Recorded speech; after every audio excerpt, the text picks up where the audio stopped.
9 right now. Ready for Yep, this? ready. Any last minute questions before we go live? Um, no, as long as we're set up, we're good to go. We'll see what I happens. hope. I hope we're good to go. I have a nice, cool background on the live stream. Oh, and don't forget, you're seeing me through this camera, but I've got my higher definition camera here, Okay. so it looks better for the viewers rather than my choppy, pixelated everything. Um, and I've got your website up on the background as well, so people know Oh, exactly where to thank you. go. Sweet. Ready to go? Yeah. All right. Let me confirm everything is good.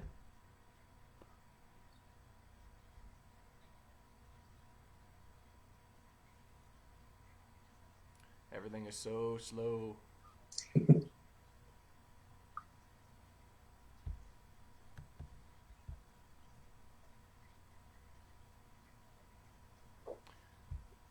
All right. I believe we are live. Awesome. All right. Ladies and gentlemen, welcome to the first presentation of Coffee with Warriors. Hopefully, a more monthly presentation, but for this starting presentation, we are joined by Juston Espinoza of Grand Rapids Capoeira, and we are going to be asking some questions in an interview setting to find out some more details about Capoeira overall, Justin, and Grand Rapids Capoeira, and how it's doing and any projects and details it might have. So, hello, welcome, Justin. Hey, thanks. Glad to be here, Jerry. Yeah. So, to start things off, first of all, I wanted to ask you some basic questions. First of all, the most important question: do you have your coffee? Oh, there you go. Got my coffee. Ready to go. All right. So we are getting viewers from all over with all sorts of martial arts backgrounds or no martial arts backgrounds and just curious about these kind of cultures, martial arts, etc. So, can you give us what capoeira is or capoeira overall, kind of an overarching description and summary of what it is? Yeah, for sure. So capoeira is an Afro-Brazilian martial art, but it is a lot more than that. It entails elements of dance, music, philosophy, as well as a strong history and cultural piece. So it's very broad in what you train and what you need to know, but that also allows it to have a place for everyone. We do a lot of playing of games. We don't call it sparring, we call it playing a game because it's an interactive dialogue of movement. The goal is not to take somebody out, it is to have that call and response. Um, so we'll do a lot of playing of games, we train a lot of movements, we learn music, and we always try to bring it back to the historical aspect. Ah, you said the H word. I love that. Yes. Um, well, let's start with. First of all, I want to definitely come back to the exchange, making your opponent react. Not opponent. I don't know if that's the proper term. Making your partner react to you. I really appreciate that. But let me start with the history too. Um, what can you say about where this came from and what it might have in terms of a cultural or historical impact on its region or other regions in the world? Well, capoeira is a Brazilian national sport, but it wasn't always that way. It was created by the combining of cultures from enslaved Africans that were brought over by the Portuguese to Brazil. And in the slave quarters, it was a lot easier to keep people oppressed when not everyone spoke the same language or not everyone had the same culture, or if you even put warring tribes together obviously they're not going to join forces. However, all this melting pot of cultures created a dance fight of capoeira that was used primarily as resistance. And from there, it was used as a tool for them to free themselves from their oppressors. They would form free communities in the jungles or the hinterlands called quilombos, and they would go back and they would rescue more.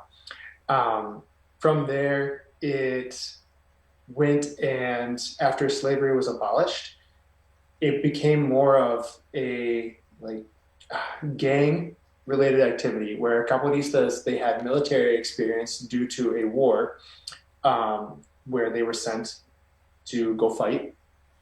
And so they had military experience, but they would be used as political hitmen, as bodyguards. They would run in gangs, and actually, that's where the malandro came about, which I'm actually wearing a stylized portrait of a malandro.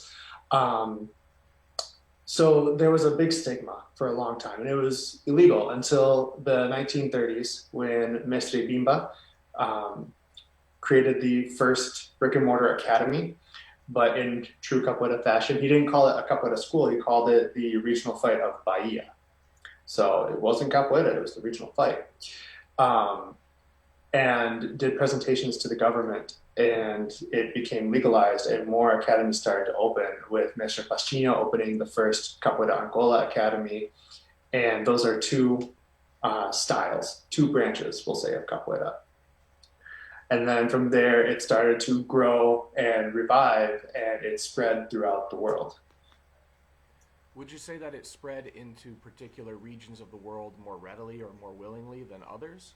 Um, That I'm not entirely sure about. I mean, the capoeira diaspora is, you could throw a dart at a globe and you probably hit. Um, the history of freedom from oppression or creative expression resonates with people all over the world. You'll see different groups in war-torn areas where they work with children to help them have this outlet, this creative way, or people work with, there's a branch of our group in India where they work with kids in slums to give them that community, give them that hope, that training space, that family that they can have. Um, so it came to the United States in the 70s with traveling groups. It would primarily be traveling performances. So there'd be other cultural dances associated, but then usually the masters or the maestres would come back and stay. So it started to spread, and as more like the rise of the supergroup, where in the up until about the 80s, once you graduated and were no longer a student, you went and you made your own school, you made your own group. Well, that started to change a bit where everyone stayed within the same group. So you have larger and larger groups, but then they would go and be sent out to go teach in these new places to spread capoeira. Very cool. I absolutely love the concept of fighting for freedom and expression with capoeira. It's something that I didn't make that connection until just now, but it's fantastic.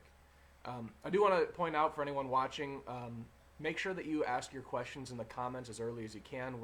The video is about a minute behind where we are right now, so the sooner you post, the sooner we can get to your question. But in the meantime, I do want to ask about Grand Rapids Capoeira. You talked about these different schools. What can you tell us about your group and any projects or any plans that you might have going on?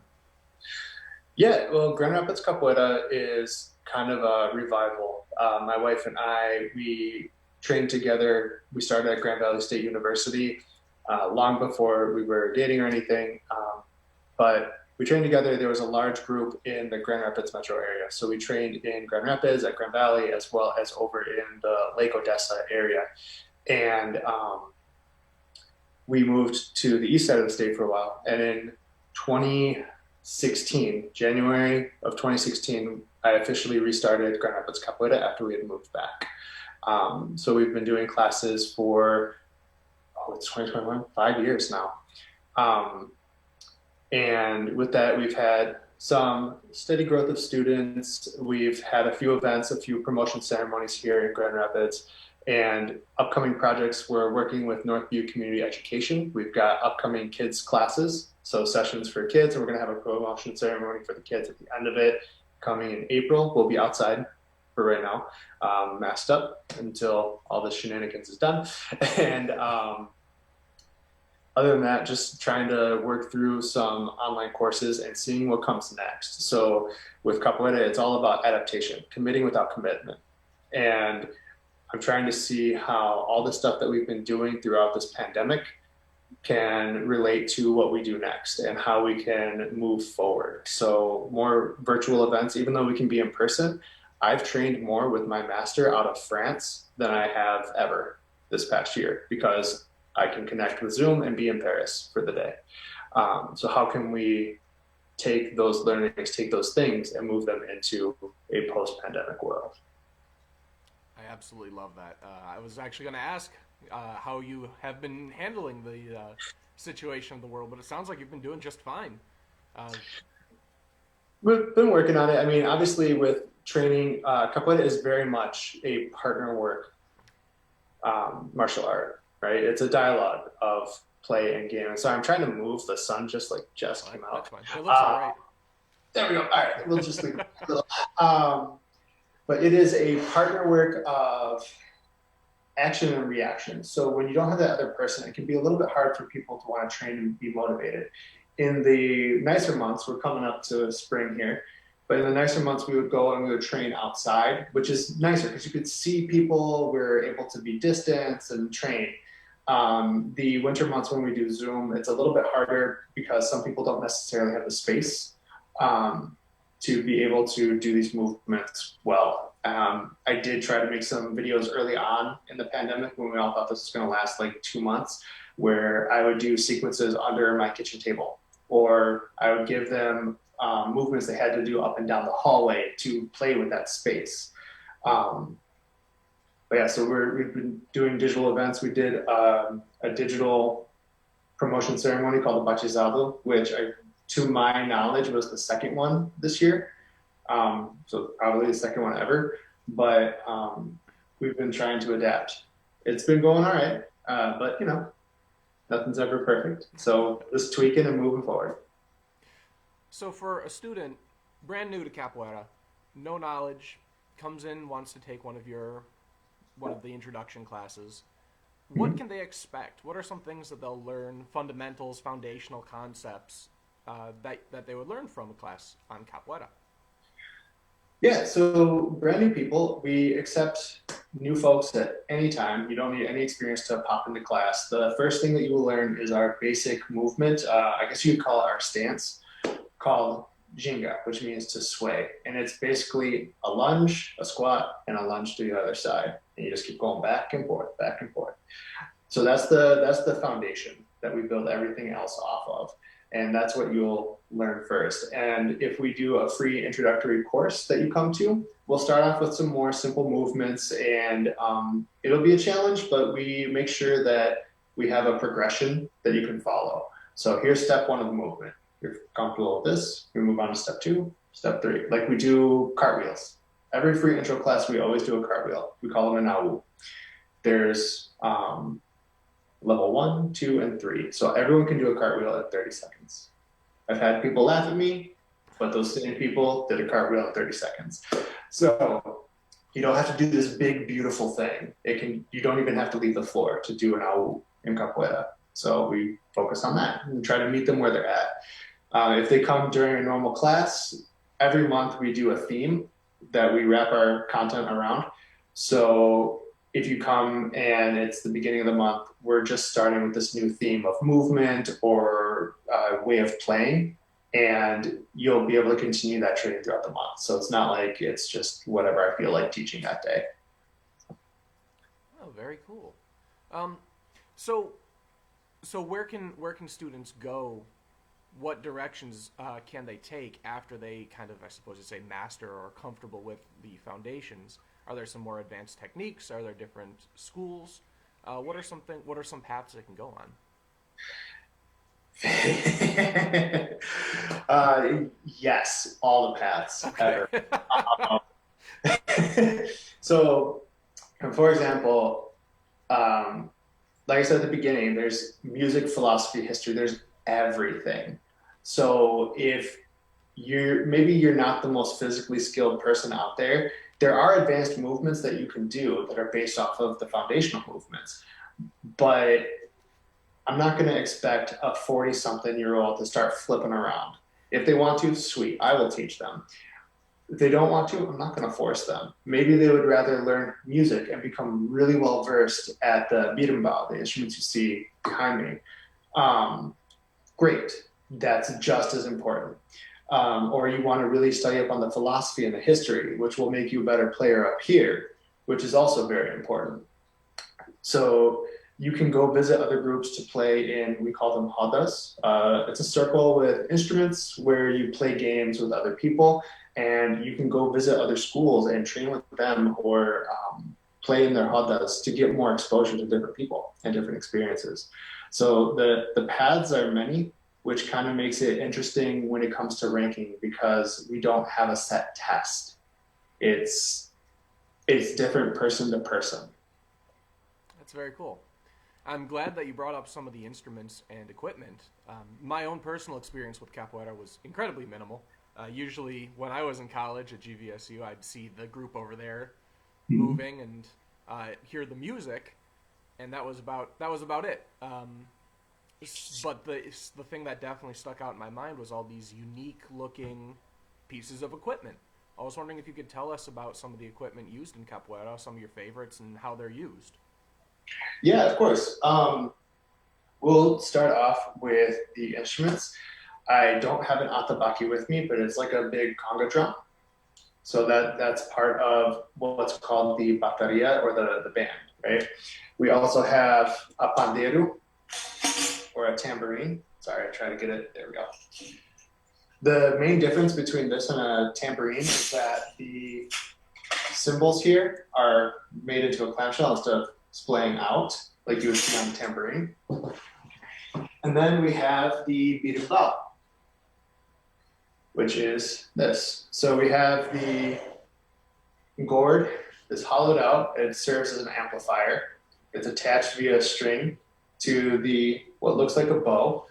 It's called a berimbau because they're predominantly made from beriba wood, but due to the wide growth of capoeira in the world and trying to keep up with beriba trees in production, everyone tries to find more of a native wood or something that's close to home that they can use to create a berimbau. This actually is the steel wire from a tire. So if you got like a spare 2 hours and a sharp knife and an old tire, you can get a few of these. And then we also have either a coin, a dobrão, or a stone, a shaker called a kashishi, and then a baqueta, a stick. So that when you put them all together,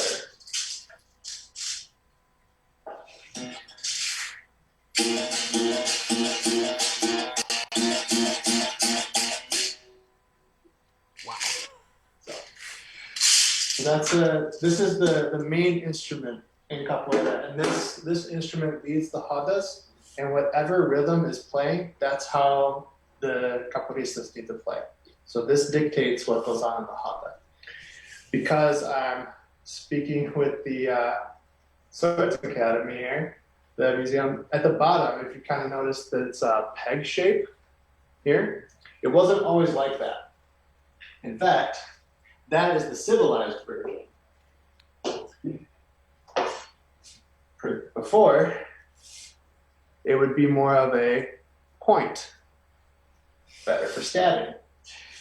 You could also, again, Mestre Pastinho, who's a very famous master, he would have a 6-inch curved blade that he would attach to the top of his berimbau, just in case. So the berimbaus, the point would make it usable as a weapon. It could be sharpened, or you could attach a weapon to the top just in case you needed it at any given time. So those are the main instruments. And other things that we can learn is the navalha, which is a barber's razor. I'll scooch a little closer here. But yeah, so barber's razor, very simple. You might have gotten a shave with this at one point in time at a barber shop. This one is my training one. You have to put in an actual razor blade for it. But we work with this. You hold it not only in your hands, but in your toes as well. So you can hold it in your toes and give your kicks just that little extra. But yeah, it's my real one here. So, and that we learn to use, but in a game, because you can hold it in your toes to disguise it, or as you go to play, you're bringing it across. You can switch it out. Other people will put it behind their back. It's dangerous, right? So you have to reach a certain level in order to be approved, I guess we'll say, to use a navalya in a game, to play the joguji navalya, the razor game. I'm not actually even up to the level where I'm allowed to play with it in the game yet. But I still use my training one to get used to the movements and train the pieces and parts. And actually, fun piece about that, when we do that jinga, that sway back and forth, some of the hand motions that we'll do, just as expression, are actually made to hide your navalya, to hide your small knife, to move it from hand to hand, and to cut somebody with it. That's incredible. And that is now my new favorite weapon, the instrument with the curved blade on the end. I absolutely love that. Terrifying. I'm fighting someone who can actually outplay me and stab me at the same time. That is phenomenal, and I'm glad that you brought up that the rhythm created kind of dictates how the combatants move. And I wanted to come back to what we talked about earlier, where you said that capoeira is about making your your partner react to you. Can you expand upon that and kind of explain what a sparring match would look like in terms of reaction and action and reaction? Yeah, and this varies group to group, but because there's always different styles, right, and sub-styles. For our group, we are cordal shioru, which is literally like a cord of gold. And our group has a very specific style of play. And for us, when we play a game, we try to trick each other, right? Because anybody can throw a martello, a roundhouse kick, and crack your ribs. That's easy enough. It's harder to get them to run into your foot. And that's kind of our goal. It's like a chess game. So I might move one direction with my torso to get you to think I'm going this way. So you move to escape because you don't want to get kicked in the head. And then I change what I'm doing and bring my foot back the other direction, and now you've been kicked in the head. So this dialogue, it's not always about hurting the other person, because even if somebody catches me or I catch them, it's either just a little love tap or it's pulled. We both agree, okay, yeah, you got me, good. And then we keep going. The flow doesn't break. There are a lot of techniques in capoeira because it was used as self-defense and for war and all that other stuff back in the day, but we don't use them as much in the roda, in the game, because it will break the flow. So it's meant to be like a conversation like we're having now. You ask a question, I respond. You ask a question, I respond. So I might throw a kick, you'll escape. You throw a counterattack, I escape. And back and back and back and back and back. That's very neat. I really like that. We've got a similar thing, swordsmanship, parry riposte system, and I think that a lot of our viewers, I know that we have a lot of swordsmen who watch these, kind of can definitely relate to that, and I know they appreciate talking about the navaja and the other weapons earlier too. Before we jump into questions from the audience, and it looks like we've got some here, do you have anything in particular that you wanted to talk about in terms of your history with capoeira, Grand Rapids Capoeira as a group, or capoeira story and summary and history overall? I mean, we've kind of gone over the history a bit. For me with capoeira, I think that it is a great way not just to get your body in physical condition and prepared to fight. But one big thing that I always get asked is, just like any other martial art, is this a good form of self-defense?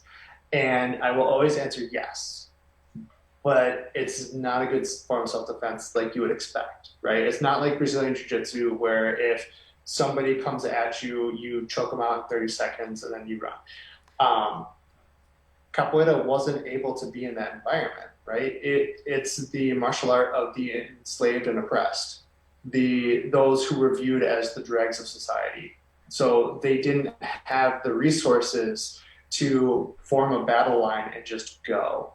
They had to be tricky. They had to deceive their opponents. Again, that whole have them run into your foot mentality, that comes through from all of that previous history, and we call it malandragem or malicia, deception and magic.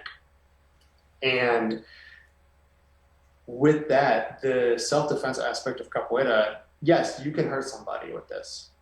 Just like you can hurt somebody with taekwondo, muay thai, anything else. Like a kick is a kick. It's gonna hurt. But we focus more on the mental aspect. You read your opponent, you read people around you, and you read their intentions so that you don't have to be in a fight in the first place.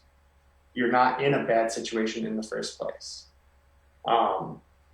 So that's more the element of capoeira that I've actually been enjoying, and honestly, my wife is really good at, and it's terrifying. Because if you find a capoeirista that is a really good capoeirista up here, it doesn't matter how many flips or kicks you can do in a second, you're done. Like they will just toy with you, and it's kind of fun to see those games or to play in those games because it's a whole new experience. Just that mental aspect that you have to also adapt with the physical. That's very neat, and I especially like what you said earlier about learning the history and the philosophy makes you a better fighter up here. Doing historical swordsmanship, I think that's something that both of our martial arts worlds are very akin with, because there's such diverse history and almost an emotion behind learning it, and that will that will affect how you spar, practice, etc. So I think that's fantastic. Let me jump to some questions. We got some good ones here. Steve has a couple of them. I've got them on my phone here. All right.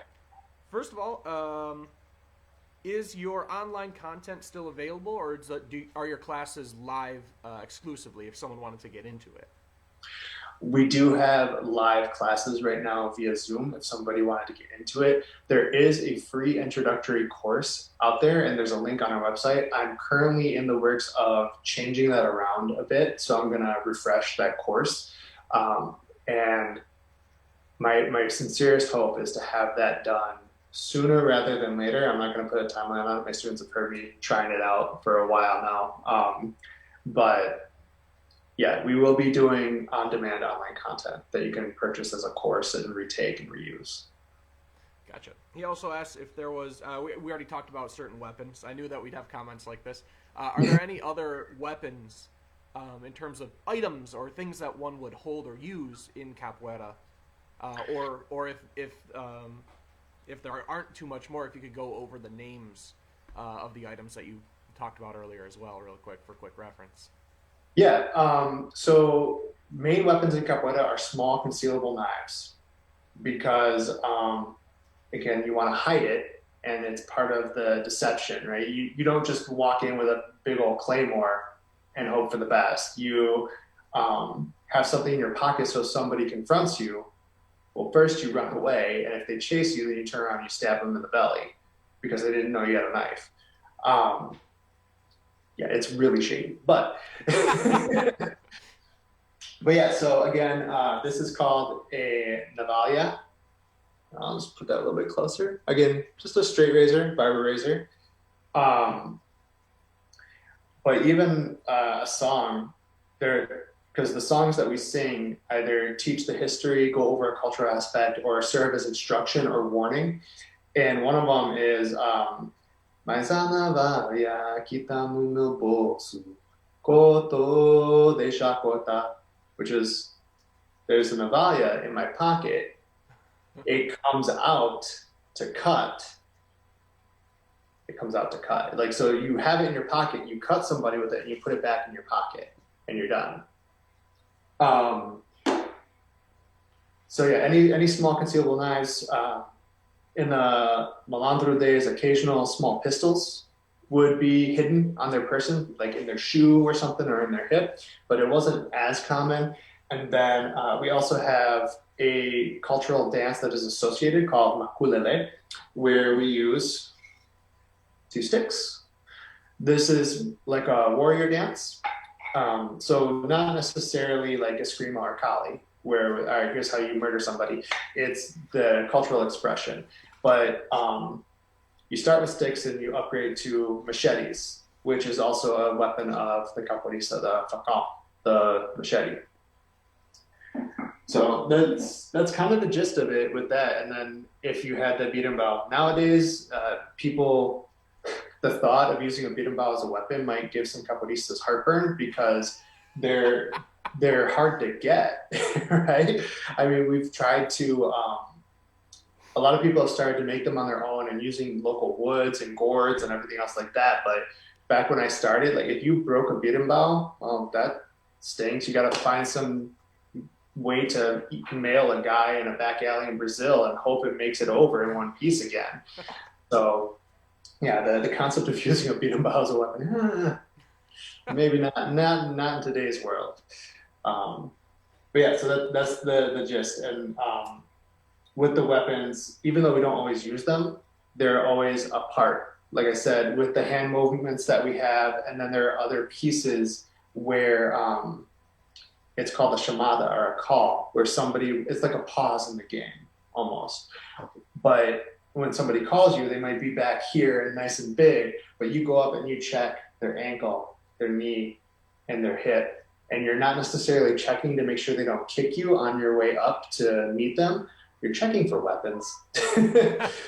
Or you'll see some people like go back and kind of pull up their pants when they're playing a game. They're not pulling up their pants. They're checking that their razor is in the right spot. Like, but even if they don't have one, that's where it kind of comes from. Their pants aren't falling off. They're just making sure that, yeah, okay, cool, my knife's still there. Because you put it in your belt loop or something. Oh, that's really cool. I really like that. I'm gonna go YouTube some capoeira as soon as we're done here because that's fantastic. I appreciate you mentioned Claymore. I thought the camera was off. I literally have one right here. I was like, can you see that?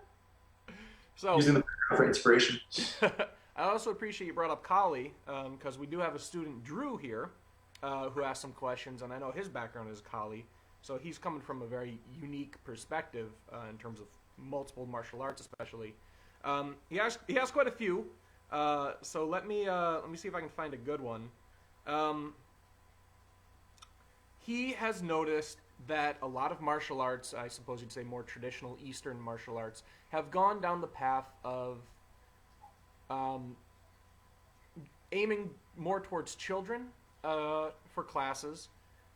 Overall, he's not saying particular schools, just if you karate, for example, taekwondo, gone from a martial art to a kids drop off. Do you think capoeira may be at risk for that? Have you noticed anything like that in terms of your particular world that you're a part of? Yes, and honestly, coming from the instructor perspective, I've been teaching capoeira for about 12 years now, and I don't think it's an active decision by the instructor or the sensei or the person in charge of the academy.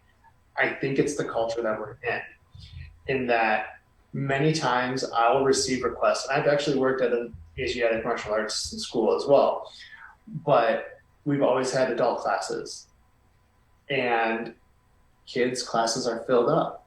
And I think it's more in our culture viewed as something that you don't do after you graduate high school or something. Like it's not adult to go and put on a white uniform with a belt at your waist and then kick the heck out of your friends. So I think it's a cultural issue because we've had the same thing. where I've had people, hey, I would love to sign up my son for your class. Like, well, I'm sorry, we have adult classes. Well, can he come? We have adults that are like 6'2" and over 200 pounds. If they come down out of a cartwheel on top of your son, that's game over. No, thank you. I separate the kids and the adults for safety reasons. I don't think capoeira is I don't think it's in danger of that happening. Kids are always the future. So like I have a kids program, my children train. If you don't train the kids, then there's no adults to train, or there's not as many ready adults to train. And but with capoeira, because it's so unique and so different, there are always adults that are willing to try it, that maybe they don't want the Asiatic martial art. They don't want that rigid stand in the line and the instructor yells at you for an hour. I get loud. Yes, we line up. But capoeira was also called vagiação, or loitering. Like it's fun. It's not really serious. People train serious, yes, but it's a game. And that's what it is. So we just have fun with it and we crack jokes. And honestly, when I teach my students something, my adult students, like if I show them something, I expect it to be thrown at me. And if they don't, that's when I get upset. Like if they catch me with something, I laugh, because when they get caught, they laugh. It's not about strict, rigid fighting and death. It's that you can do that later. So I think that it's attractive to some adults. I also think because it's dance-like, it scares away a lot of adults, because it's very dancey, or I can't bend like that, or I'm not that coordinated. We'll get you there. Don't worry. That's nice. Coming from a swordsmanship perspective, I feel the exact same way. You do LARP? No, and don't take that as negative either. It's just moving. He also asks, are there ranks in capoeira, and how do the ranks work? I know that you touched on it before, and I wondered if that. Yeah, I see the belts back there. Is there a rigid structure? Does it vary based on school? How do the ranks work?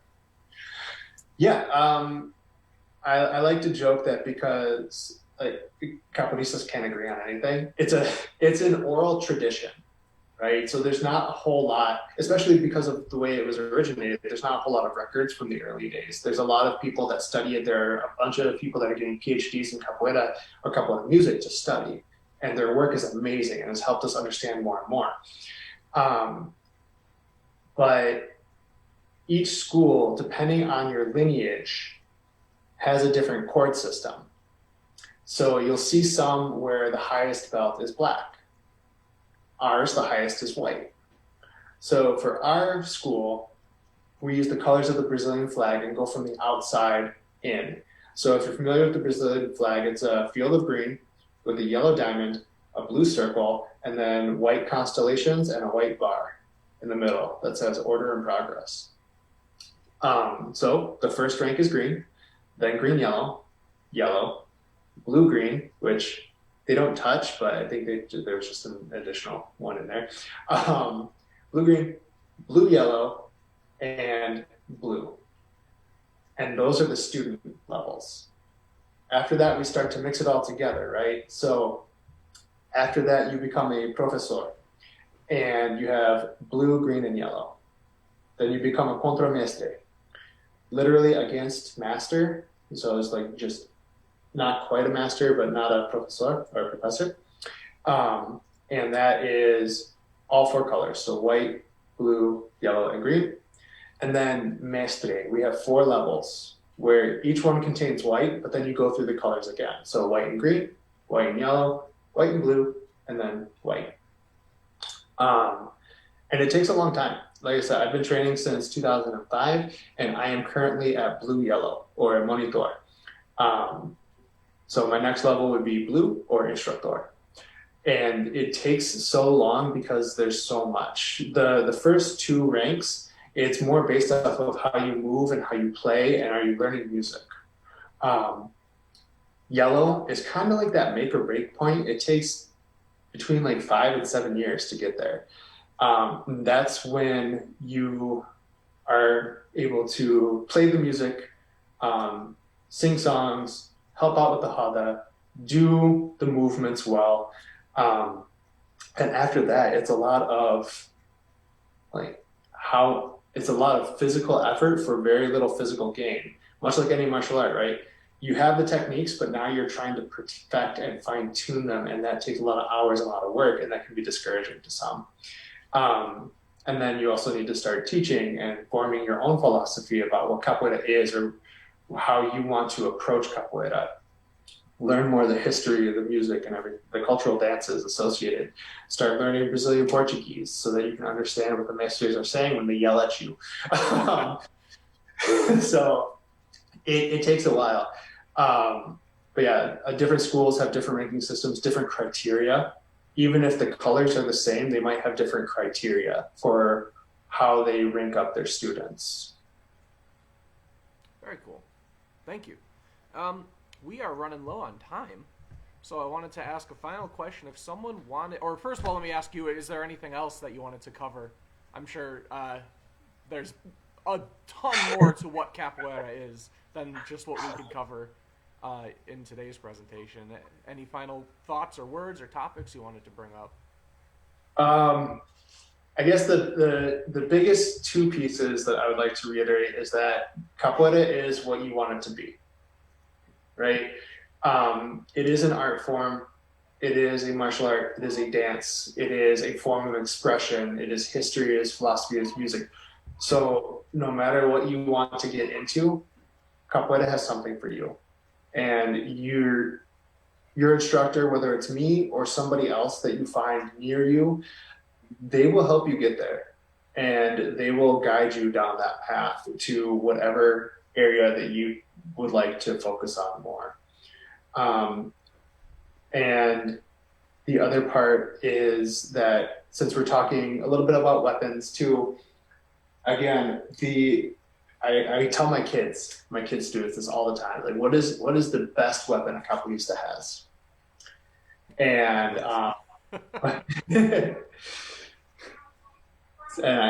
after some answers, I've gotten nunchucks before, which okay, that's a solid second. I tell them it's their mind because that's what you use to play. This just follows. You train this so that it can do what this needs. And that's usually when I throw in the plug, like, do good in school, kids. Yeah.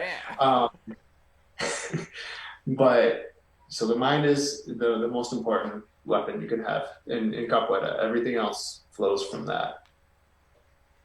Fantastic.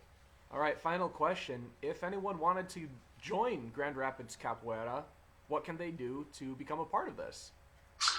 It's really easy. Just come to our website or go to our Facebook group, send us a message. I'll respond as quick as I can. I try to do it real fast. But yeah, just come to class, give it a shot.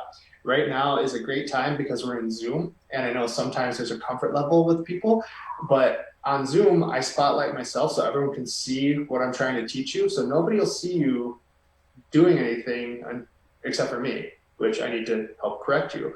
And don't worry, everyone looks ridiculous the first time. I looked really uncoordinated because I can't dance to save my life. But I looked ridiculous my first time, and everyone else did too. Everyone in our group remembers that first class experience, and they are all there to help you. Everyone is very, very interested in you growing and training and learning. So just come on in and give it a shot. If you want to try the free intro course, try the free intro course, and then come on in after that. All right. Hey, that is fantastic. Juston, thank you so much for joining us. This has been fantastic and eye-opening, and I really appreciate it. Again, if anyone wants to learn capoeira, go to grcapoeira.com. That is grcapoeira.com. I misspell it all the time. But check it out. This is phenomenal, and thank you guys all for checking in on us and watching this presentation. Juston, thank you very much for coming with us. Thank you so much, Jay. Thanks for having me. You're welcome. Take care. Take it easy.